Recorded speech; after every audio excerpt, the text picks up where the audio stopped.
4. It started 30 years ago, with windscreen wipers activated by a sensor monitoring the droplets and deciding when a swipe would aid Cro-Magnon driver, who presumably was helpless, judging the opacity of glass before his eyes. Of course, the auto-sensor wipe not just unnecessary, but a source of deep frustration, either madly dryly swiping as if caught in cyclone tropical, or leaving lazy lulls regardless of the downpour's pelting pounding. Fuming driver constantly to intervene, but ultimately trapped inside some lame technology displacing freedom's powers. And now this dumb, fascistic, scumful electronic spam has infiltrated every crevice, leaving citizens bereft of any practicable handle on their lives besides consumption.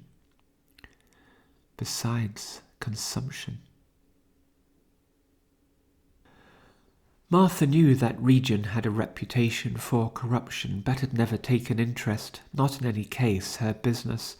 Life revolved round Nanny Central, shiny surfaces abounding, faithfully reflecting shiny faces, young or youthful, pearly teeth and perfect skin of tech elite. Their daily joy to toy and constantly the human lot improve.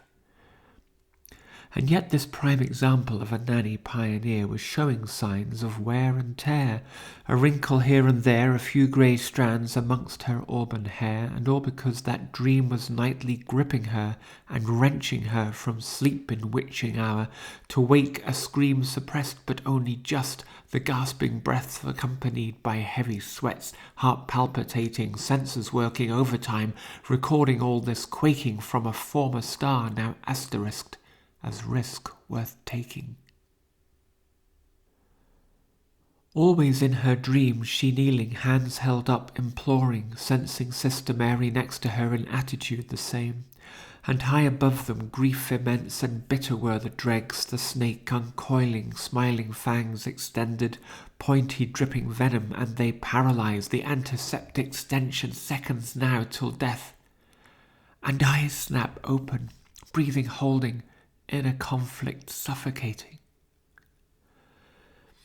One such night, awaking 3 a.m. at Tether's End, arises silently. She glides to console, searching for her sister's info.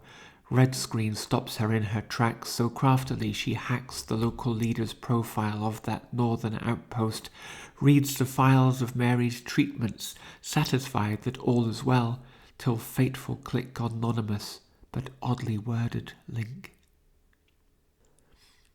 Rigid, frigid, Martha sat, a prickling down her back, her breathing shallow like a film of oil as that she viewed, despite herself, 2 mannequins in naked pose, rigged, frigged, and rearranged, repeated.